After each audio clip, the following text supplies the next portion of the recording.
Everybody wonders what's it gonna take. What's it gonna take? Just two chords.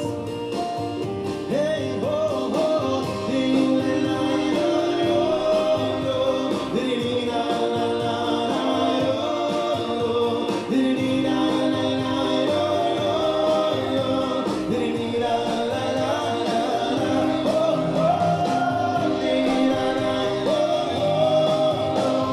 Dee-da, yo, yo, yo, yo. Dee-da, da, da, da, yo. Dee-da, da, da, da, da. Hello, my holy sisters and brothers. How are you? Chag Hanukkah Sameach. It's great to be together. Let's light up the darkness. That was Rabbi Shlomo Katz singing probably our favorite song in this house, the Rova Chuppah Nigun. Who is with us as we're getting going on the 6th night of Hanukkah? We've got a really interesting page tonight. We're going to finally get at. A lot of people always wonder, what is it with the Torah and cheeseburgers? Why can't Jews eat cheeseburgers? We'll get into that tonight. Who is going to be with us? Yehudit Sobel in Florence, South Carolina, Stephen in New Hampshire, Renee in Indy, Paul in Chicago, James in Indianapolis, Pauline in Arkansas, Melissa with us from Great Neck, John has the lights on in Sedona, Vaughn says happy Hanukkah, Sharon says happy 6th night from Lebanon, New Jersey, Christo wishing everybody a very happy Hanukkah from Lubbock, Texas. Hope you're all doing well. And with us from Merced, Chaim from Charlotte, Randy from Florida, Susan in Kansas City, Lucy in Minnesota, Rose Vidal in Las Cruces, New Mexico. Shmuela says happy Hanukkah from Tacoma, Washington. Chaim says happy Hanukkah from Charlotte. And Dorothy from Pittsburgh, PA. Joanne from Somerset in Texas. Lucy from Michigan. Rosie's in San Diego saying Hag Sameach. Margot says happy Hanukkah. And Gwendolyn wishing us all a happy Hanukkah from Michigan. Over there on the YouTube side, Marjorie's in Georgia. Leroy Harrison in Highland Home, Alabama, I believe. Debbie Schweigart says shalom from Toms River, New Jersey. And Sheila Brester with us from Montana. Welcome, everybody. It's great to be together. A personal note, if I may be permitted to just be a dad who is cavelling. Cavelling is Yiddish when you're kind of overflowing with joy on behalf of your children. So we just got the word, about an hour ago that our daughter Molly is going to be a member of the Columbia University class of 2025. We're very proud of her, and if you'll join me in making a l'chaim, we're so happy. Our daughter's been working so hard for this, and now, thank God, this whole college admissions process deal is over. And that's going to be so easy for everybody, but we're just so proud of her. She wanted it so bad. It was her first choice. She really worked so hard all these years in high school. And Nina and I are just kvelling. L'chaim. I didn't make a bracha on that because I already made a bracha on that nice Blanton's bourbon. Okay. Tonight, let's see. Tonight's episode of AT Daily is dedicated by Michael Reichler in memory of his grandmother, Dorothy Bergman. Michael, thank you so much for the dedication. May your grandmother Dorothy's neshama, her soul, have a great aliyah in Olam Haba, the next world, and may her memory always be for a blessing, and may the merit of this dedication push her even a little higher in the world to come. The class is also, and may you be blessed, Michael, you and your family and everyone that you care about. Also, tonight's class is dedicated by Larry Polanetsky. I'm pretty sure he's in Brooklyn. And Larry is dedicating in memory, of his father, Irving, for the healing of his mother, Chava Bas Lilian, and in honor of his 15-year-old son, Yaakov. May all of them receive your beautiful dedication, both in the next world and in this world. And it's a beautiful dedication. And so may Irving's memory always be for a blessing. May we only hear good news about Chava, that she should have a complete and speedy recovery. And may Yaakov grow to give you much nachas so you can kavel like I'm kaveling today. And we say amen. Okay. Where are we holding? Let me get organized here. All right. This is Daf Chaf Dalet, page 24 of Tractate Pesachim, the fourth volume of the Talmud. We're studying the laws of Passover. We're in chapter 2, continuing our discussion of the first Mishna of chapter 2. Our Mishnah addresses the prohibition on benefiting from chametz, leaven, after its time for eating has passed. In other words, once it's prohibited to eat the chametz, it's also going to be prohibited for benefit. There's like a short amount of time when most Jews are not permitted to eat chametz, but the priests still are permitted to eat chametz of teruma, meaning consecrated food that's only for the priest to eat. As long as they can eat their teruma, we're still permitted, even though we're not permitted to eat it in that final hour, the fifth morning, on the fifth hour of the morning. Passover starts on the night of the 15th of Nisan, and on the morning of the 14th, no one can eat it after the 6th hour. That's when we burn it. The Israelites, the average Jew cannot eat it in the 5th hour. A priest can eat his teruma. But we can still benefit from it as long as it's permitted to eat it. Once it's prohibited for eating to everybody, it is also prohibited for benefit. That's what we've been talking about quite a bit. And after a lot of discussion over these last few pages, we've established the general principle that all foods in the Torah which are prohibited for eating are also going to be prohibited for benefit, right? Eating means I can't eat it. Benefit means I can't feed it to my animals or sell it to someone for money or even give it as a gift because, as we've established, I get a benefit when I give somebody a gift. But there's no more benefit available of things that are prohibited to eat unless the Torah specifies that the benefit is available. And we learned that from the case of the nevela, the carcass of a kosher animal that is not slaughtered in a kosher manner. So we are not allowed, a Jew is not allowed to eat that. A non-Jew is certainly allowed to eat that. But once it's slaughtered in that way, once it's killed in a way that is not a kosher slaughter, so a Jew can't eat it, but we can give that carcass to a Noahide who should enjoy it in good health. Or we can sell it to a Nachri, right? So a Nachri is somebody who practices another religion and is not submitting to the laws of the Noahide. Okay. The Noahide laws, the 7 Noahide laws, as we've mentioned a bunch of times, apply to all human beings, right? All of the descendants of Noah, but not everyone submits to the Noahide laws, right? So then if you don't, then you're not a Noahide. Okay. So, where are we? So today we're looking at what happens to those foods that are prohibited. So something becomes prohibited or it is prohibited, and sometimes it's prohibited, and unless the Torah specifies otherwise, it's also going to be prohibited for benefit. So what do we do with it, right? Does that mean that we have to burn it or perhaps not? And if we do eat it or if we do benefit, what are the consequences going to be of that transgression? That's what we're going to be looking at today. So let's get actually right into the text. Let me get that right here in front of me. As always, if you have questions or comments, please put them in the comments, and Nina will pass those to me toward the end of class.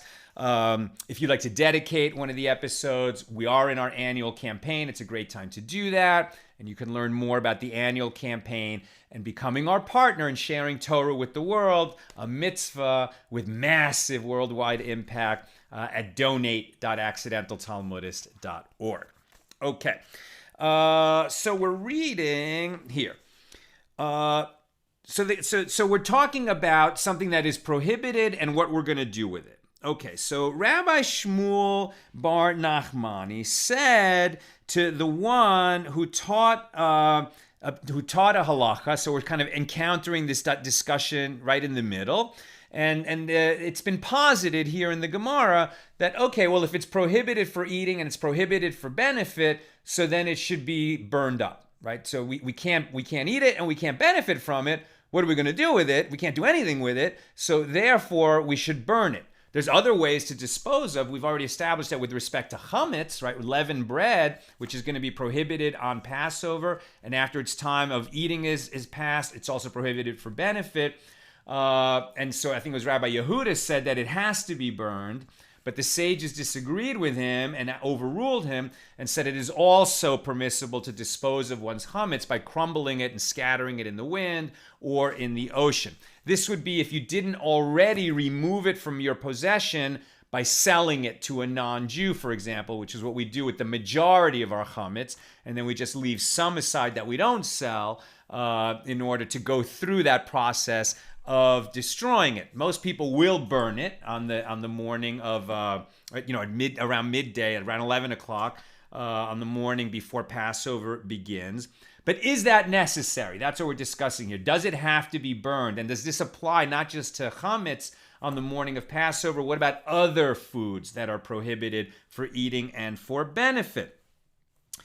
Okay, so the sage who taught this halacha who taught it to Rabbi Shmuel bar Nachmani, said to him, Rabbi Yonasan, your teacher, said that the same halacha from this verse, and this verse is going to be Exodus 29:34, which reads, and if the flesh of the consecration offering, so this is the meat of Kodesh, right? An animal that is brought to the temple when the temple is standing to be a sacrifice, to be offered on the altar. And if the flesh of the consecrated offering or of the bread, because often there's a bread that accompanies a meat offering, a flesh offering on the altar. If either of these, the flesh of the offering or the bread, remains until morning, right? So we're not talking about an olah, an elevation offering, where the entire offering is burned up on the altar, but there are other offerings where some of the flesh is left aside, not given to God, as it were, on the altar. It depends on the offering, right? There's different offerings: sin offering, thanksgiving offering, peace offering, paschal offering, etc. For some of the offerings, some of the meat is given to the priest. For other offerings, like the peace offering, a lot of the meat is actually returned to the owner, and he can enjoy that with his friends. Likewise with the paschal offering, that's eaten by the people who bring it. But if it remains until the morning, there's a time limit of when you have to eat the flesh of a consecrated offering. You can't just leave it around, have leftovers and stick it in your fridge and eat it a year later. There's actually a time limit. You can only eat it depending on the offering, is how long, depends on what the time limit is. So if it remains until the morning, after its time has passed, after that time limit for eating it, then you shall burn the leftover with fire. It shall not be eaten, because it is sacred, right? So if some of the meat is left over and you didn't eat it during its prescribed time, then you can't just put it in a Tupperware and tuck it in the fridge. At that point, it has to be burned. The Torah specifically says it has to be burned. Why? Because it is left over. It is sacred. It shall not be eaten once that time has passed. That's Exodus 29:34. Now the sage comments that as there is no need for the verse to state, it shall not be eaten. Why does it not need to say it shall not be eaten? Because it already said it must be burned. If you leave over until the morning, then it must be burned. If it must be burned, obviously it cannot be eaten. So if the Torah adds this phrase, it shall not be eaten, the sages always assume that if the same piece of information is given twice, it's not just that the Torah is repeating for emphasis, it's that it's repeating in order to teach you something. And so if there are extraneous words in any way, the sages are going to go in and say, well, what else can we learn from this? Because there's a reason that this law was repeated. So if it does not refer to the subject matter itself, as it is already written explicitly, then you shall burn the leftover with fire, which indicates that one may not eat it, refer it to the matter of other prohibitions in the Torah, right? So this phrase, it shall not be eaten, is going to be referring, it's there so that we can learn some other law from it.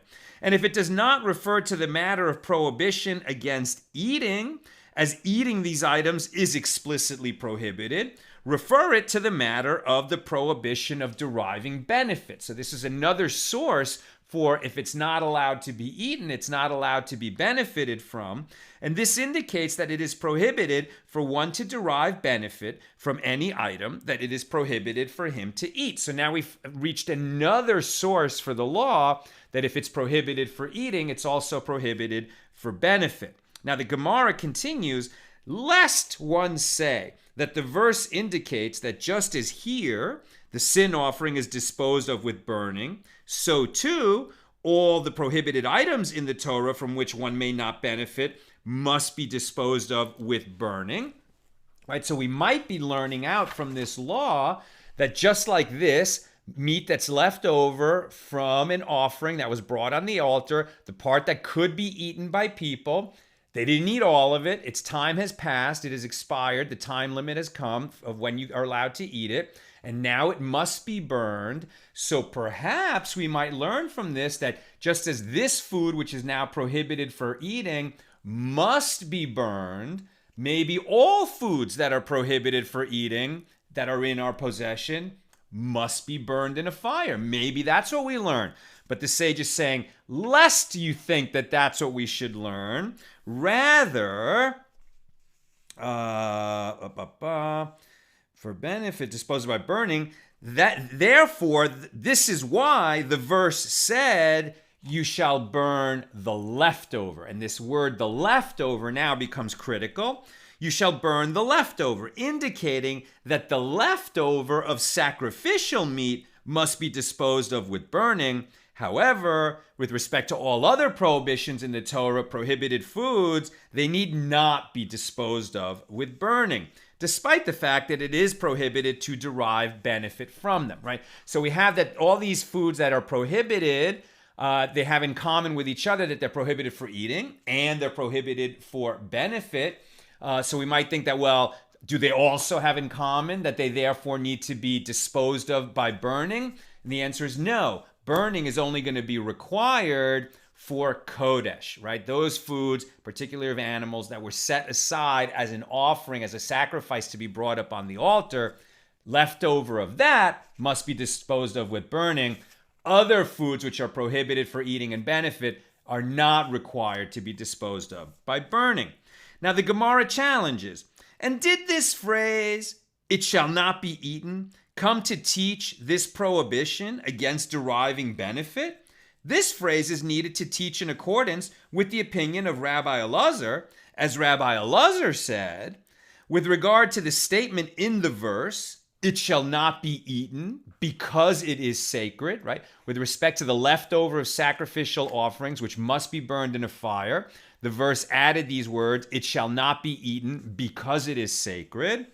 So why was these two phrases linked together and included in our verse? Why? Because the verse comes to place a negative mitzvah, a negative commandment, meaning a thou shalt not, a negative mitzvah of eating on whatever has been rendered disqualified in the sacred place, right? So we know that it is prohibited to eat offerings that are left over because they went past their time. It is also going to be prohibited to eat offerings which became unfit even before they were put up on the altar, because they were sacred, they were consecrated for the offering, for the altar, and then somehow they become unfit, either because after they were offered, and the flesh was available for eating, but it was around for too long, or it became pasul, unfit in some other way. Perhaps it came into contact with something that was tameh, something that was ritually impure, or the priest had an erroneous intent about bringing it, or or developed a blemish before it was slaughtered. There's a number of ways that it can become unfit. Then it becomes prohibited for eating. And now what we're learning is, okay, it's prohibited for eating, but there's also this negative mitzvah, thou shalt not eat, right? This is a little bit different than just prohibited for eating. In other words, this verse teaches a general law that one who eats from offerings that have been disqualified in the temple transgresses a negative commandment, a negative mitzvah, and therefore is liable to be flogged, right? A whipping. It teaches nothing with regard to a prohibition against deriving benefit.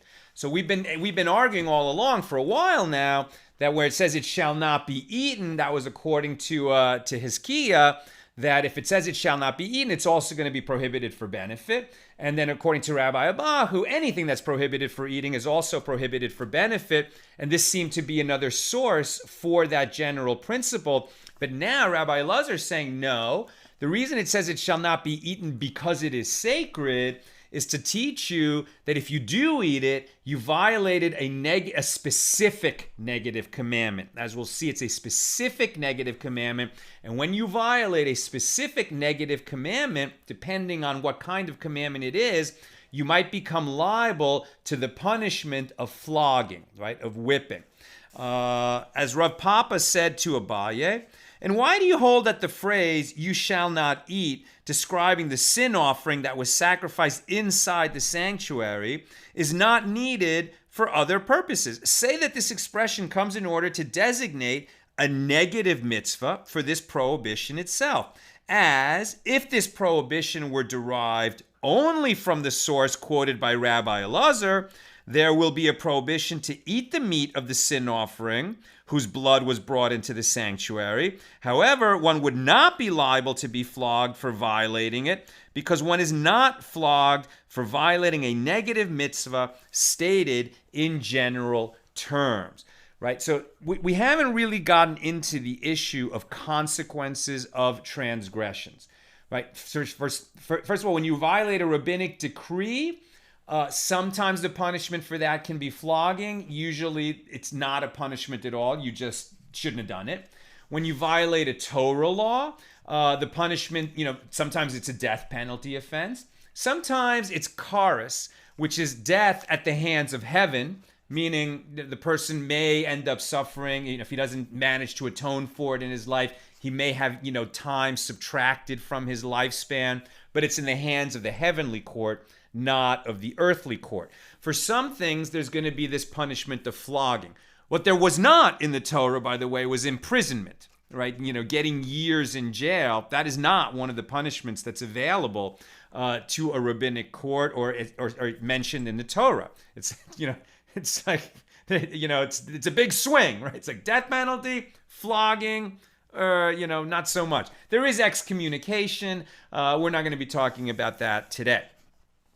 So, but with respect to flogging, when does flogging become available? There's obviously a lot more to this. We're not really having a class on corporal punishment and capital punishment in Judaism and specifically in the Torah today. But some of the principles that we'll encounter later in Tractate Sanhedrin is that for any of these punishments to apply, a person needs to be warned, like almost immediately prior to committing the crime, that if they do that crime, it's illegal and the punishment is, and then they do it anyway. So it's not like the rabbinic courts were in the business of, whipping people very frequently. It's a very rare thing indeed. So really what we're talking about here is, categories and classifications and when you might become liable to be whipped. It's like I said, it's not that there were, rabbinic courts with a flogger as a daily worker making his wage every day through floggings. It was a rare event.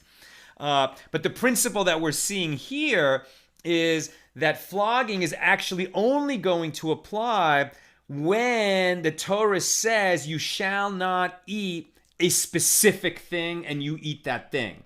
If it's more of a general category, then flogging is not going to apply. So that's what we learned right there. Okay, and then continuing this discussion, it says that Ravina said to Rav Ashi, I'm skipping forward just a little bit on the page. So Ravina and Rav Ashi are the editors of the Talmud, right? So they're working in about the 6th century. At the very beginning of the 6th century is when they put together the Gemara, right? Which is that first layer of commentary on the Mishnah.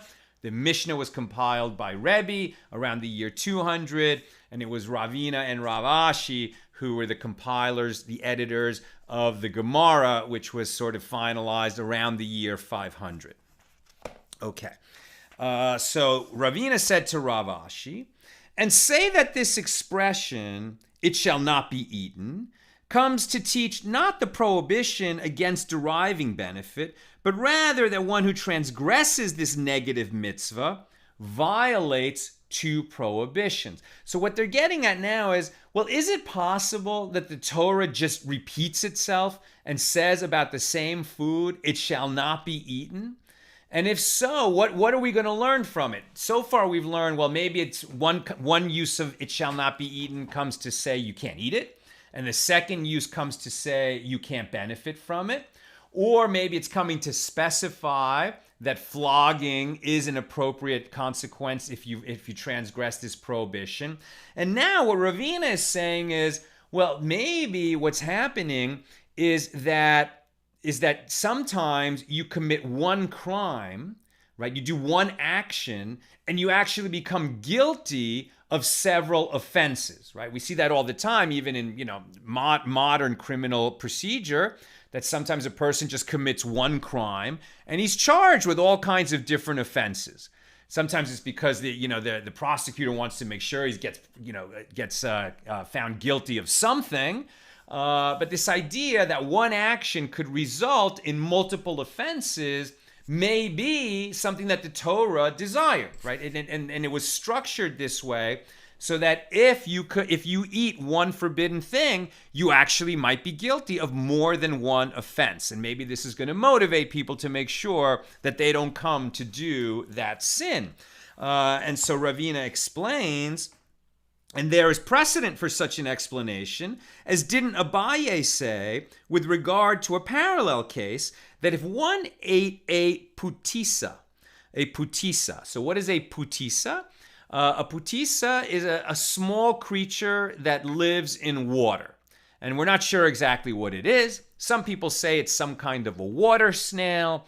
Whatever it is, it's a small creature that lives in water but is not a fish. That's the key. Small creature, lives in water, not a fish. And according to Abaye, if one ate this Putisa, he is flogged with 4 sets of lashes. Why? Because one violates 4 prohibitions when eating such a creature.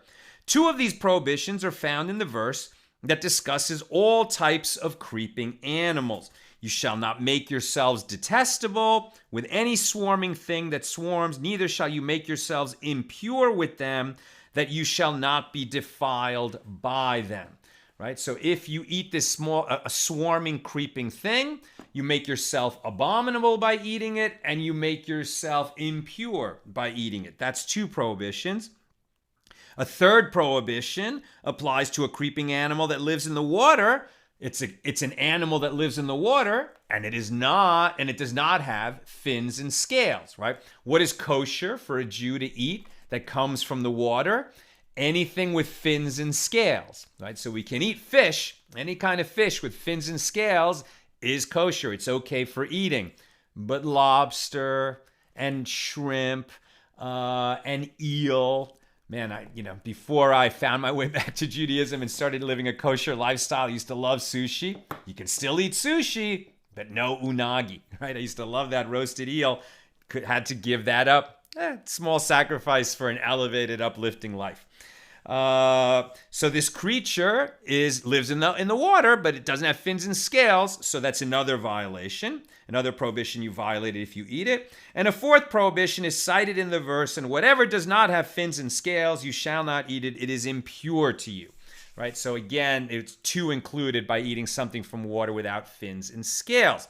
Then they're going to give another example of eating an ant. And an ant is a creeping thing that lives on on land, but it violates other prohibitions in the Torah. And so if you just eat one ant, you might be guilty of violating 5 different prohibitions. And if you were to eat a hornet, you might be guilty of violating 6 different prohibitions that are in the Torah. Again, it's not like some rabbi is going to be running after you and like, oh man, you ate a hornet. Come here right now and I'm going to administer lashes. But technically, if you were about to eat the hornet and there were 2 witnesses and one of them said to you, if you eat that, you are going to be guilty of the following 6 prohibitions, and the punishment for that would be lashes, and then you do it, okay, well then they would have a case against you if you were brought before a rabbinic court. All right, and then that brings us, hold on a second.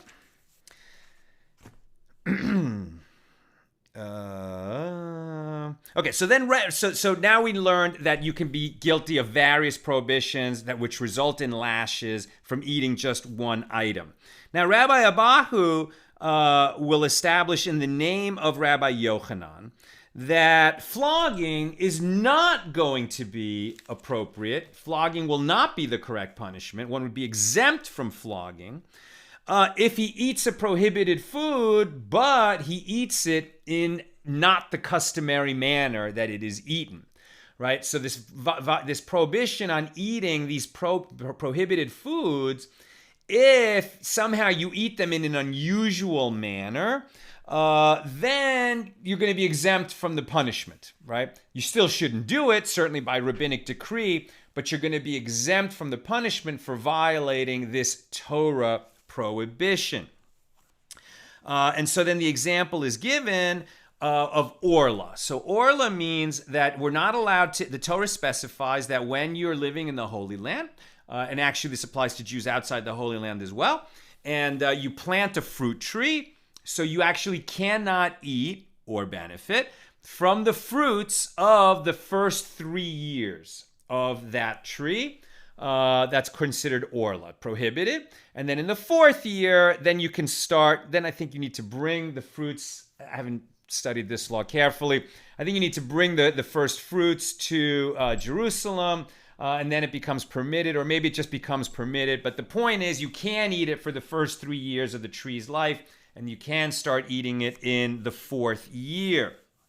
And since the temple's not standing anymore, for sure we don't worry about bringing the bikurim, the first fruits.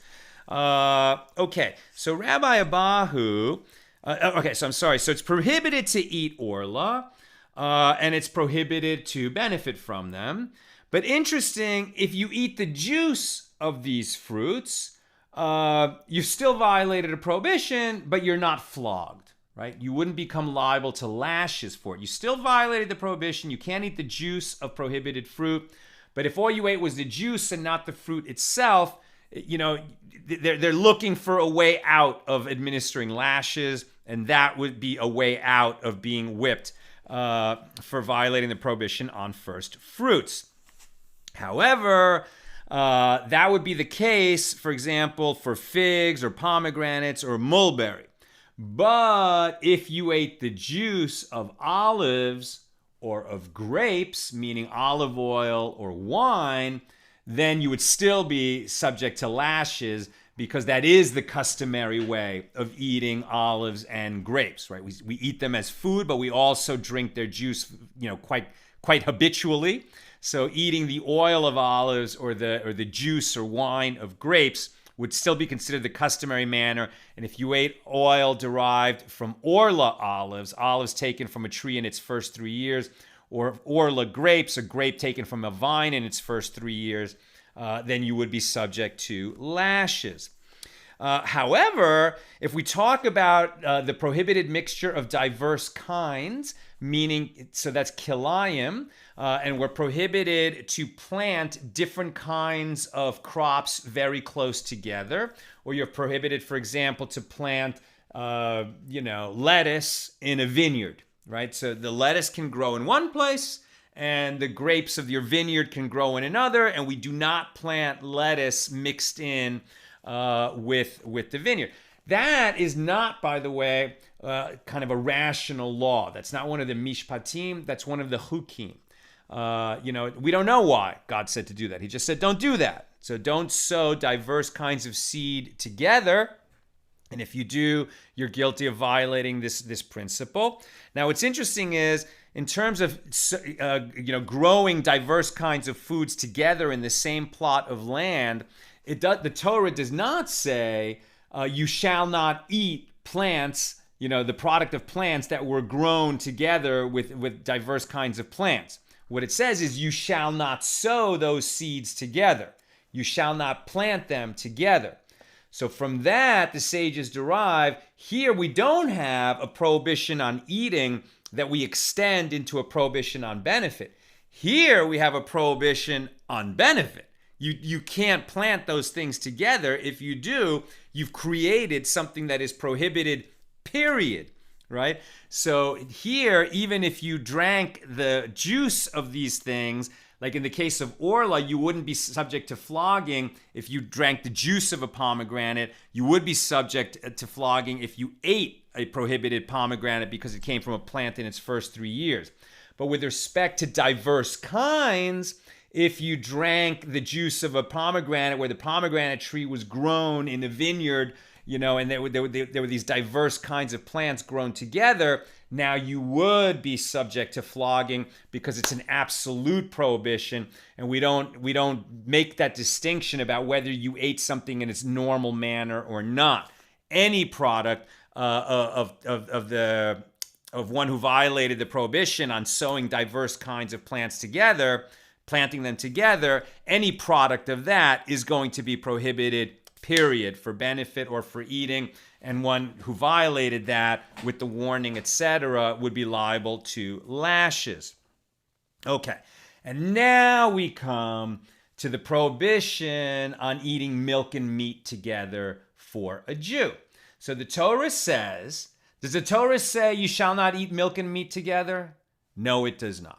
The Torah says you shall not boil a kid in its mother's milk. I mean, when you hear it said, it sounds like, beautiful and moral, right? Like it sounds a little bit disgusting that you would take a baby animal and cook it in the milk of its mother, that the mother would have liked to give life to the baby goat or the baby lamb or the baby cow. And instead, you're going to cook it in the mother's milk. There's something, that we don't like when we just hear that. But that was a customary practice in the ancient world. It was considered a great delicacy. And, lest we be so delicate, I mean, it is permitted, to eat an 8-day-old sheep or an 8-day-old goat. I mean, we eat animals, so let's not be so delicate. But the Torah came and for Jews prohibited cooking the baby animal in its mother's milk. So it's prohibited to cook it together. How do we know that it is prohibited to eat it? Right? The Torah doesn't say you shall not eat. It shall not be eaten. The Torah says you shall not cook it. Right? You shall not cook the kid in its mother's milk. So how do we know that it is prohibited for eating? Hold on. And the way we know is because the sages draw a link from the prohibition on cooking the kid in its mother's milk to the prohibition on eating the treifa. So what is a treifa? A treifa is an animal that is walking around and seems to be healthy, but it has suffered some kind of an internal injury where it is known that it's not going to survive for another year. It's like it's the Walking Dead. It's almost like the zombie animal, right? It isn't really, but the sort of classic example is it somehow got a needle in its side, whether a very long thorn from a tree or a metal needle, particularly if the lung was punctured. It might be able to do fine. It looks like it's going to be okay. And often they don't even realize this, and they actually do a kosher slaughter. But then when the butcher goes in to cut up the meat, he can find certain damage done inside the animal, like it had this needle in the lung, and it said, oh, this was actually a treifa, and it is not permitted for a Jew to eat. Is a treifa permitted for benefit? Let's see.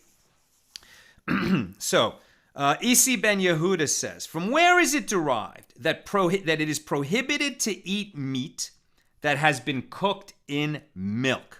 It is stated here, this is Deuteronomy 14:21, for you, the Jews, are a sacred people unto the Lord your God. You shall not cook a kid in its mother's milk.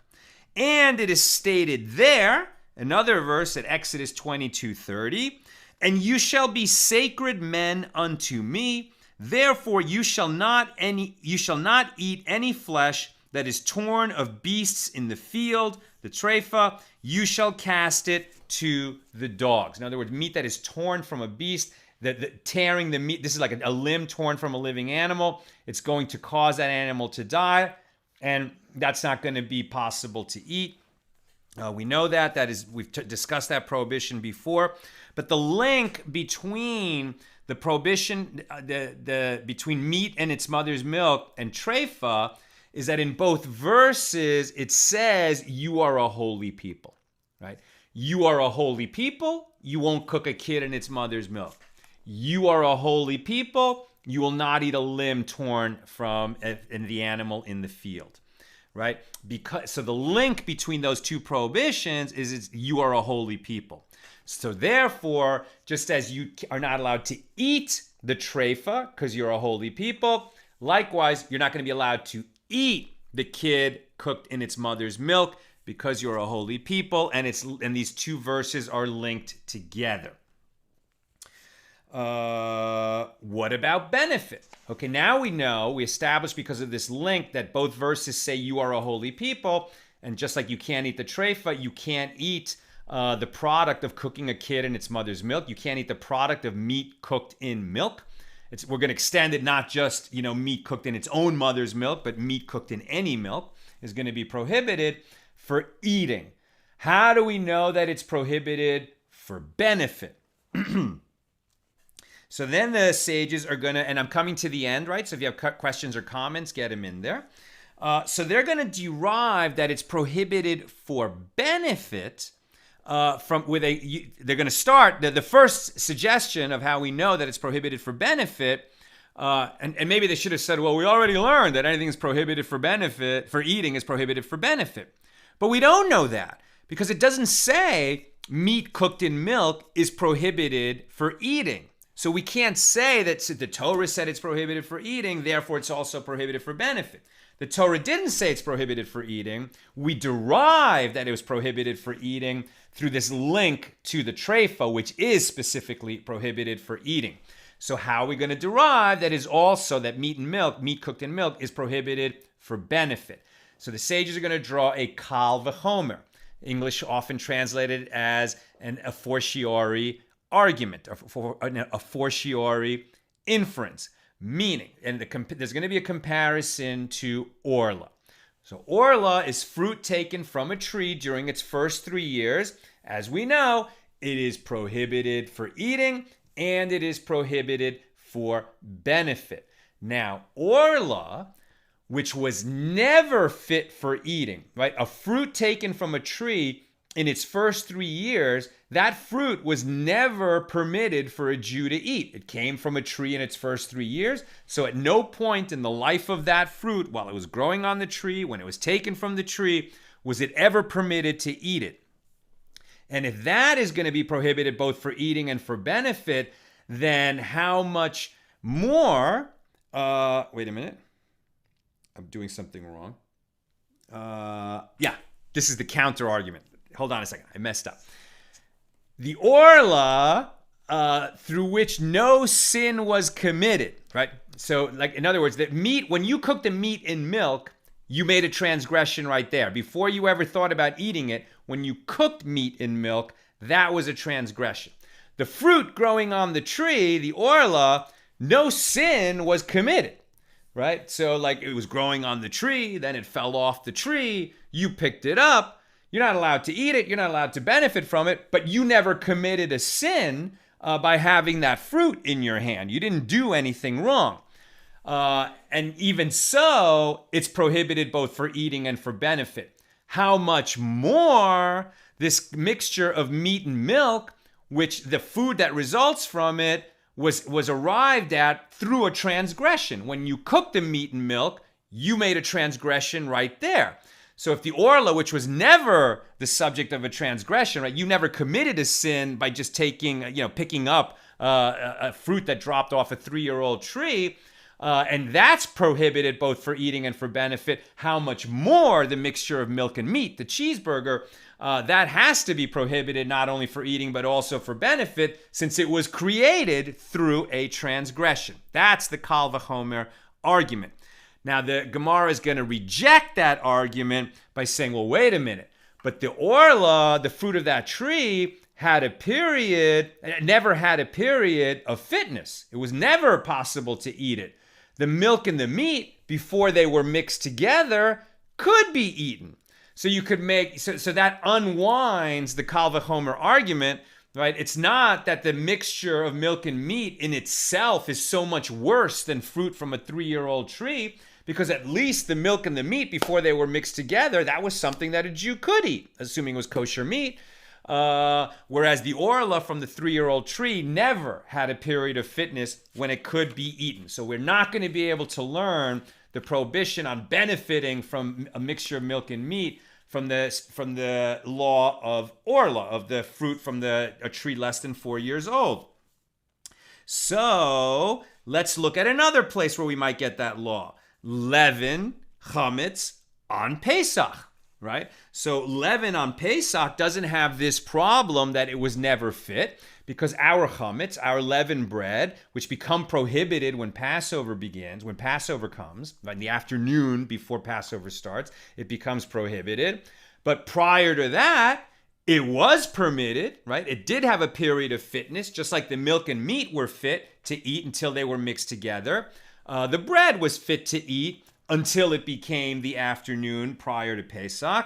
And since the chametz is prohibited both for eating and for benefit, let's learn out from the chametz that the mixture of milk and meat is both prohibited for eating and for benefit. And the Gemara is going to reject that argument and say, no, we can't learn from the chametz for the example of milk and meat, because chametz, if you eat it, it has a very stringent punishment. One who eats chametz, the Torah says that one who eats chametz, one who eats regular bread on Passover, that soul shall be cut off from its people. Right? So the Torah says that's the punishment of kares, excision, that this is a person whose life is going to be shortened, not by an earthly court, but at the hands of the heavenly court. Do we have such a stringent punishment for one who eats milk and meat together? No, we don't. So we can't learn out that a milk and meat mixture is prohibited for benefit from the fact that chametz is prohibited for benefit, because chametz has already a more stringent body of law attached to it than the milk and meat mixture. So then we look to yet another area of law. What about the prohibition on the mixture of diverse kinds, right? Things that are grown like a pomegranate tree planted in a vineyard. That's going to violate the prohibition on planting diverse kinds of plants together in the same plot of land. And so that's going to be prohibited for benefit entirely. Eating is just included in that. But it doesn't carry the stringency of the one who eats that or benefits from it they're gonna be cut off. That soul is gonna be cut off from its people. Doesn't carry the karis penalty along with it. So maybe we can learn from the example of kilayim, the prohibition on diverse kinds.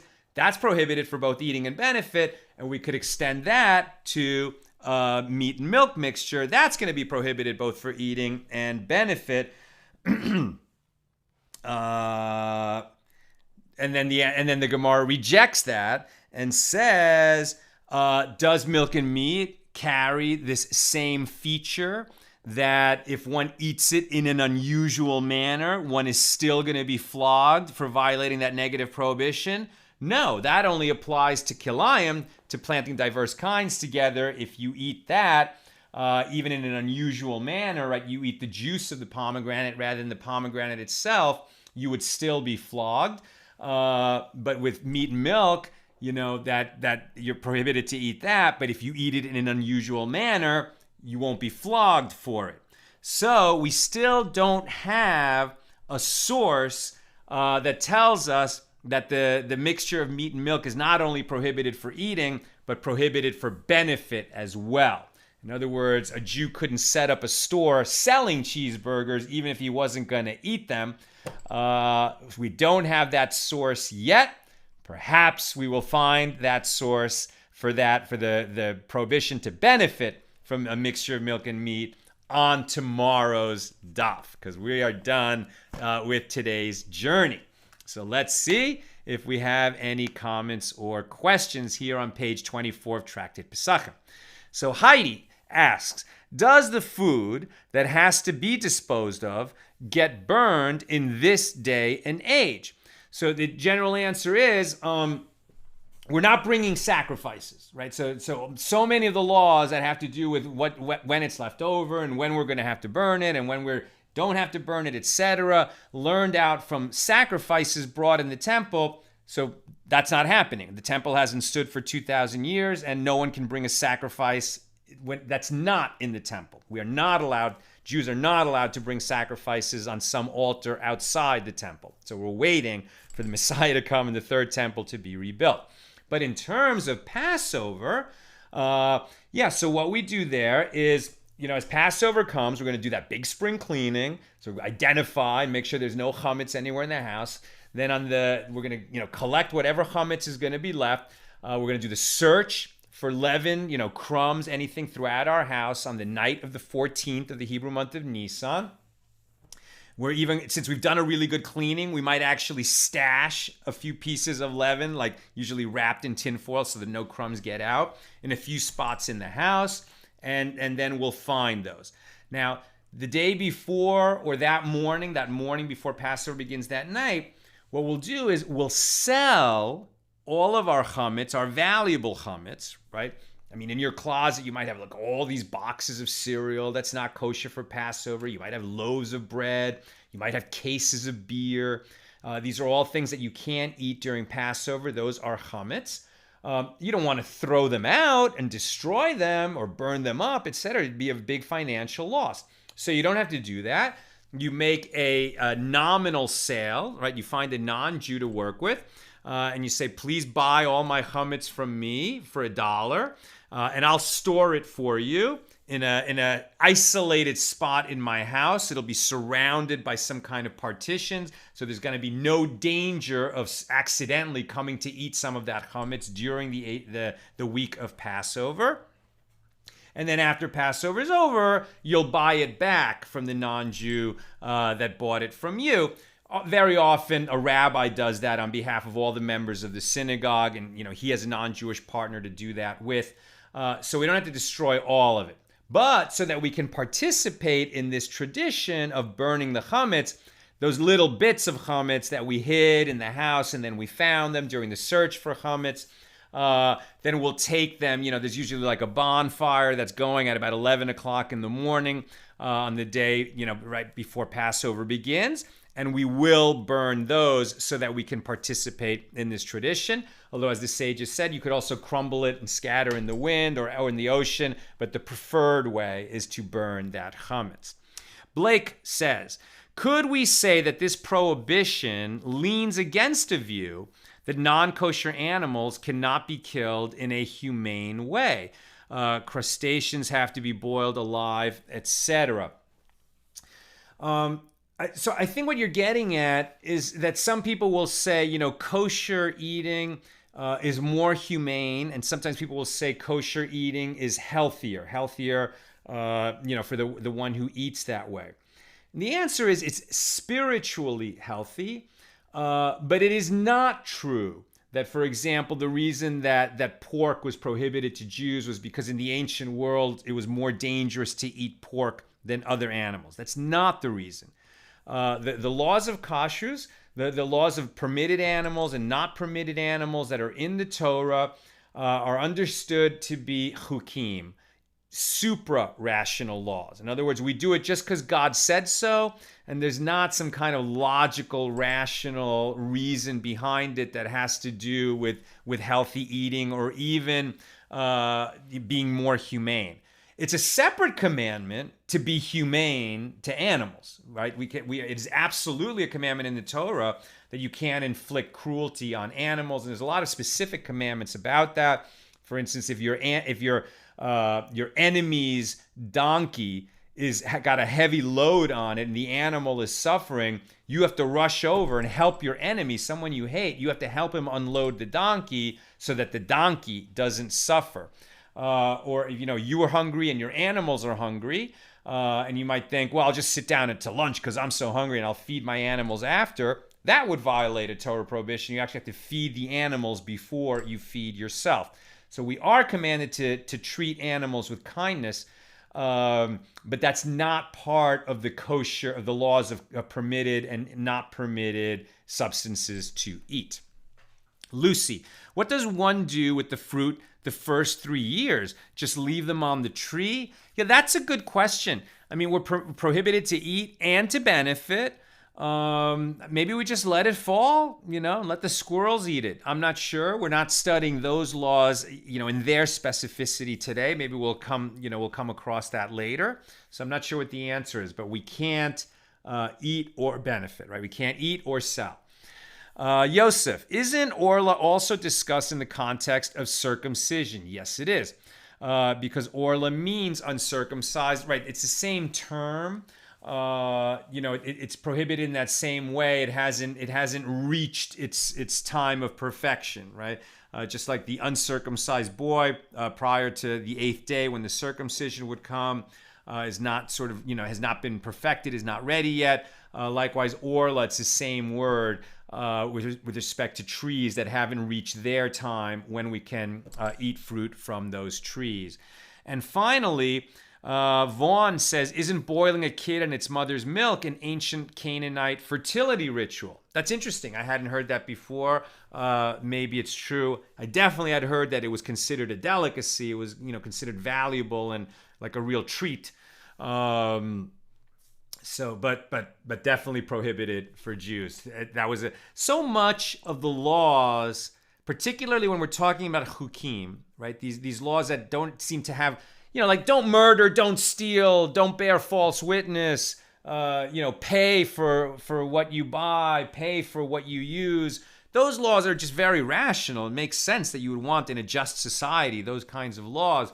But these other laws, like don't plant pomegranates and grapevines near each other, don't eat milk and meat together.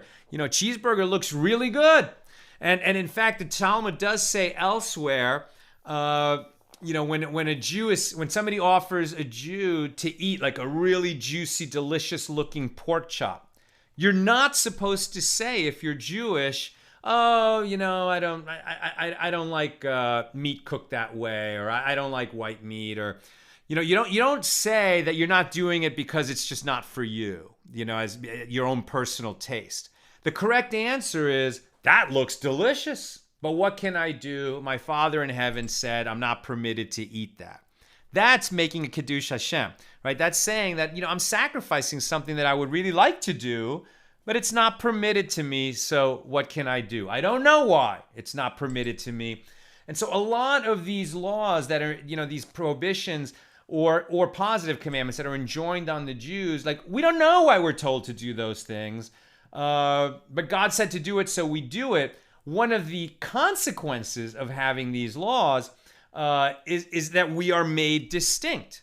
It's like you have to live a different lifestyle, and it has other results. That it basically means that Jews tend to live in communities where there's enough of them living in the same place that they can have a minyan to pray with, and they can afford to pay a kosher butcher to live in that town, and they can afford to have a moil to perform the circumcisions, etc. Like all these laws which make us distinct also cause us to live in community. And that may be one of the reasons why God did it.